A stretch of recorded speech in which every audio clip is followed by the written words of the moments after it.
$450,000 corruption scandal, he can't escape now. U.S. Senator Bernie Sanders, IVT, the self-declared socialist, has no issue with other individuals balance his bills. As per the Daily Wire, Sanders went to various states as a feature of his campaign for the presidency. Cities in those states detailed that he's neglected to pay $450,000 for security services used to protect him. Cities in Ohio, Arizona, California, Pennsylvania, Wisconsin, and Washington have all announced that Sanders has neglected to remunerate them for security services rendered to his campaign in 2016. Lachlan Markay, a staff writer for the Washington Free Beacon, posted a tweet of Sanders' exceptional obligations saying Bernie Sanders' campaign still owes a disputed $450,000 to cities where he campaigned. Clinton and Trump, on the other hand, have settled all 2016 debts. Rob Pyers, a finance data master for California Target Book, asserts in a tweet demonstrating Sanders' unpaid bill that he has $5 million to pay from campaign donations, however, hasn't utilized it for the obligations. As Bernie returns to CA, $5M plus left in his campaign account stiffs multiple CA cities for $327,000 in security costs. The arrival trip Pyers alludes to is an administrative push by Sanders to build up free universal health care through a solitary payer health bill, as indicated by Vox. The bill would see all U.S. residents required to be selected in Medicare inside 4 years. The bill dispenses with every restorative cost from those enlisted and requires the administration to take care of everything. Keeping in mind the end goal to do this, the administration will build up a duty climb, assessed to be in the trillions of dollars. The Medicare for All Act assumes that U.S. natives are qualified for nothing boundless health care, aside from restorative trivial items like plastic surgery. The conviction is that Americans would have the capacity to bear the cost of the tax hikes since they are never again paying for medical costs. In spite of not having a solid arrangement on the table to pay for it, Sanders trusts tax hikes and what cash the administration has ought to have the capacity to pay for it, by demonstrating the contemptuous state of mind Sanders appears to have for monetary obligation and money-related dissolvability. Shockingly, 33% of Democrats were upbeat to agree with Sanders on the bill. The captivating thing about Sanders neglecting to pay his security debts is that he should, hypothetically, be more than fit for paying for them, as indicated by an article in Time. In 2016, Sanders was assessed to have earned more than $1 million, generally from book royalties. The Greatest Worker, Our Revolution, distributed 7 days after President Trump was chosen, turned into a smash hit gaining him $795,000. Aside from his book deals, Sanders earns $174,000 from his work as a senator. Between the $1 million in individual salary and the claimed $5 million remaining over from his campaign coffers, Sanders ought to effectively have the capacity to pay off the $450,000 he owes for the security services given to him in the different cities he campaigned in. Despite the fact that it is conceivable that Sanders might be declining to pay out of principle, he is after every one of the solid against entrepreneur who's fixated on wage imbalance and censures cash's part in politics. His political position has additionally inclined towards a state of mind of another person should pay, while being uncertain of who or how. Maybe he's purposefully not paying these debts, trusting, similar to his voters, that somebody with more cash should pay for his costs. It'll be fascinating to check whether the city he visits in California will take care of everything again for his security detail, knowing he likely won't pay it. What do you think about this? Do not hesitate and write your thoughts in the comment section below. Thank you for reading. The Daily Wire.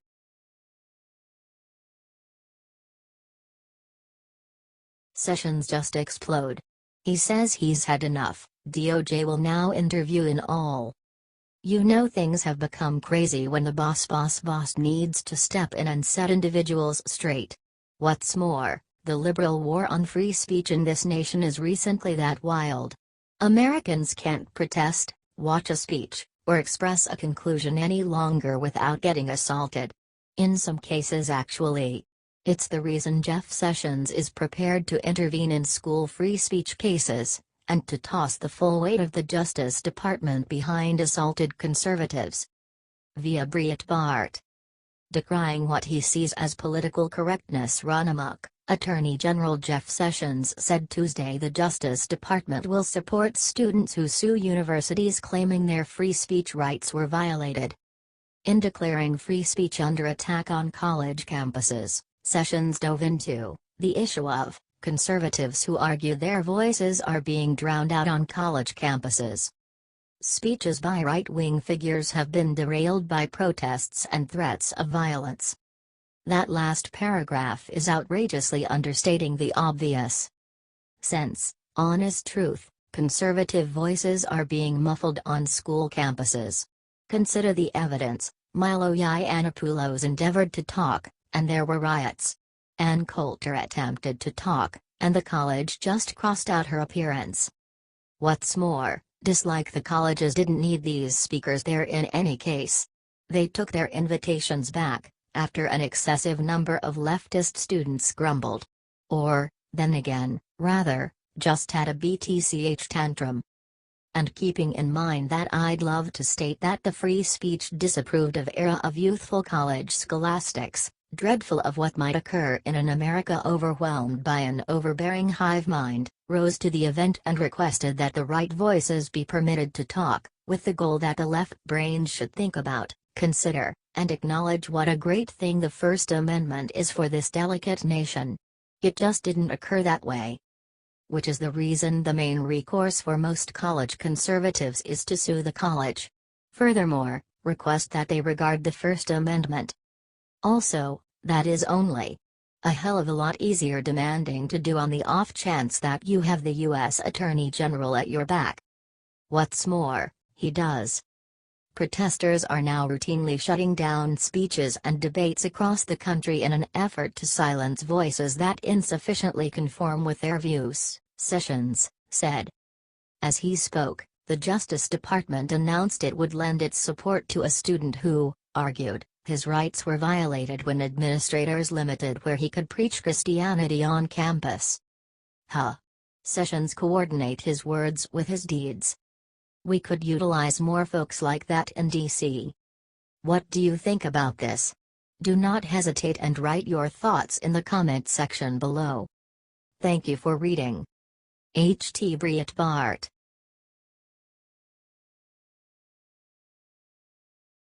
Bombshell. Fed up state is bringing back controversial welfare requirement, Obama is livid. Government entitlement programs seem like a smart thought. On paper.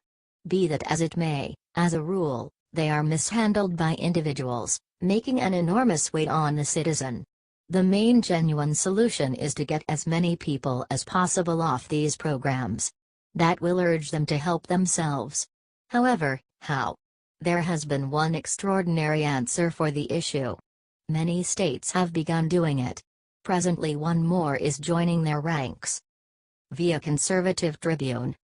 According to the Tennessean, Governor Bill Haslam, a conservative Republican, announced this week that his state will reinstate the work requirements nearly a decade after they were waived. As of February 1, 2018, most Tennessee counties will require able-bodied adults who do not have dependents to work 20 hours a week at a job, getting education or training, or volunteering. Recipients will have 90 days to comply with the new regulations once they take effect. When we hit record low unemployment 3 months in a row, then it comes a time to look around and say, are we doing everything the right way? We looked at this and thought, it's hard to justify a waiver. Approximately 58,000 food stamp recipients in Tennessee will be affected by the new requirements, and, if history is any indicator, that means the food stamp rolls are going to plummet. As Fox News notes, Similar changes in 13 Alabama counties led to an 85% drop in able-bodied food stamp recipients who didn't fulfill work requirements between January and May of this year. 3 counties in Georgia that instituted the requirements saw a 58% drop in adults receiving benefits. When the program was expanded to 21 more counties, a 62% drop was noted. The prerequisites are not all that much. 20 hours a week is fundamentally low-maintenance work. What's more, this prerequisite is gone for capable grown-ups without any wards. That implies single grown-ups who can undoubtedly look for some kind of employment. However, at whatever point this prerequisite is established, enlisted in these projects plummets. Why? Since these individuals either would prefer not to look for some kind of employment, and lose their advantages, or they look for some kind of employment and choose they don't want handouts. It's a win-win by any metric. While it's extraordinary that the administration needs to help individuals, on your dime, individuals should need to gain their own particular keep. Gaining cash yourself implies you have the ability to choose how you need to live. You won't have the administration breathing down your neck, restricting your alternatives. That is something we should all embrace. What do you think about this? Do not hesitate and write your thoughts in the comment section below. Thank you for reading. HT Conservative Tribune.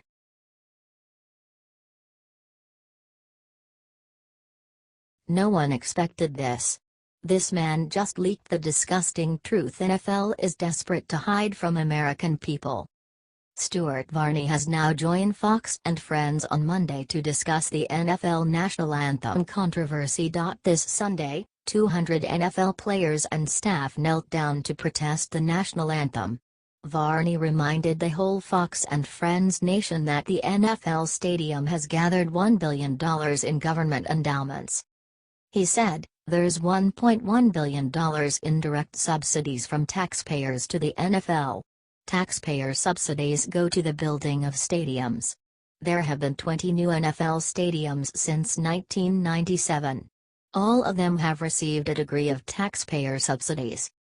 That is shocking. Watch him underneath. Amazing. They don't respect the nation, yet all these NFL groups utilize citizen funds to build their gigantic stadiums." As indicated by Fox Sports, the American public has burned through $7 billion to build and revamp NFL stadiums in the course of the most recent 20 years. The U.S. citizen regularly pays 46% of the cost to construct these tasks. It's an ideal opportunity to cut them off. Offer this on the off chance that you concur. The NFL doesn't respect us. For what reason would it be a good idea for us to regard them? God bless this nation and every one of those that have died and battled for it. What do you think about this? Do not hesitate and write your thoughts in the comment section below. Thank you for reading.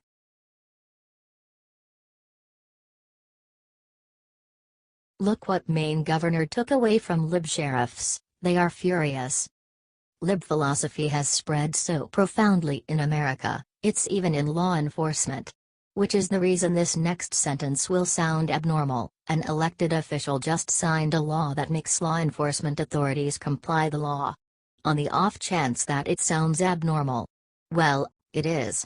However, Maine Governor Paul LePage has been experiencing difficulty getting his sheriffs to work with ICE. So he sent them a message: comply, or I'll fire you. Via Daily Caller. Republican Maine Gov. Paul LePage vowed to fire any sheriff who defied his order to cooperate with federal immigration enforcement officials. LePage explicitly threatened to remove any sheriff who refuses to comply with ICE requests to extend the detention of arrested individuals suspected of violating federal immigration law. You may ask why a senator needs to proclaim that he will fire somebody who will oppose the law. Also, the appropriate response is, well, the law is slow. In the event that a local sheriff arrests somebody, books him, and after that anticipates releasing him, he, as a rule, can't hold him past his release date. Much of the time, That date is something close to 24 to 36 hours after the arrest. To put it plainly, in case you're arrested amid some kind of public fight, however, aren't charged, you'll be released after a particular time. Furthermore, you can't be held past that time, unless there's a particular charge against you, or a warrant out for your arrest.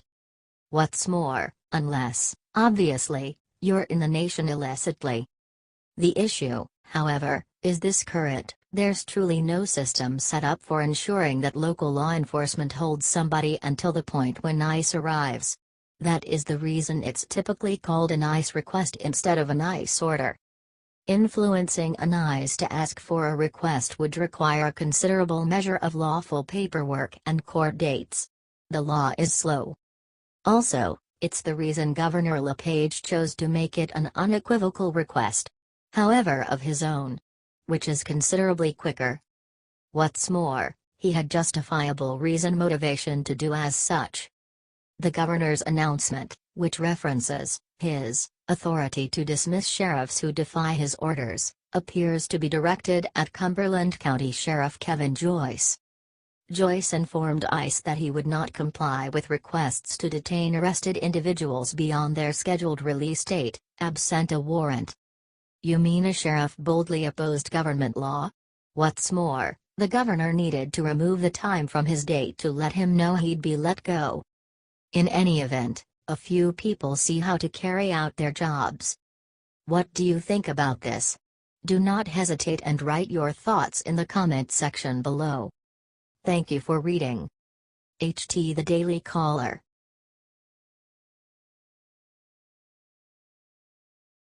No one expected this. Hillary Clinton is terrified at what a federal judge just ordered to be made public.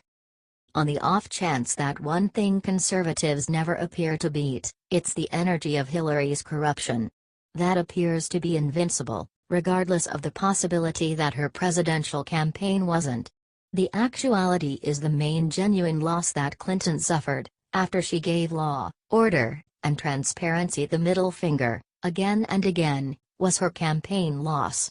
Which is to state, the punishment Clinton got for her unlawful activities was simply, well, you can't be president. Which is not really a punishment. Be that as it may, a large portion of the U.S. doesn't appear to mind any longer. Fortunately for whatever remains of us, a couple of valiant legitimate wizards still care. Furthermore, they simply won a noteworthy triumph against Clinton, and now a judge has requested the points of interest of her email test to be made open. Via Daily Caller. A federal judge ordered the FBI Thursday to publicly release previously unseen documents related to the investigation into former Secretary of State Hillary Clinton's use of a private email server. U.S. District Judge James E. Boasberg ordered the FBI to produce uncensored court documents describing the grand jury subpoenas issued to force Clinton's internet service providers to turn over information related to her private server use. The caller, obviously, is utilizing its typical professionally subdued language. So let me interpret, for the average individual, it's about damn time. The FBI wants to turn over records identified with Hillary Clinton. To everybody. Furthermore, given that they were attempting to shroud this data a couple of days prior makes this decision particularly sweet. On the off chance that you review, Hillary's related messages were kept mystery by the FBI, even after a Freedom of Information Act request. The FBI denied the demand on the grounds that, get this, general society essentially didn't care. Or, on the other hand, in any event, that was the reason. So it's fitting that only a couple of days after the fact, a federal judge orders the FBI to begin talking. The conservative specialists concur. I applaud the court's opinion. The government attempted to end a case with evidence no one could review. This order makes public those details. Americans should have an opportunity to contest the relevance of the government's facts. This is the main significant triumph against Clinton's unlawful server use since, well, ever. Every other person has failed. Stay tuned. This might be the initial move towards justice. What do you think about this? Do not hesitate and write your thoughts in the comment section below.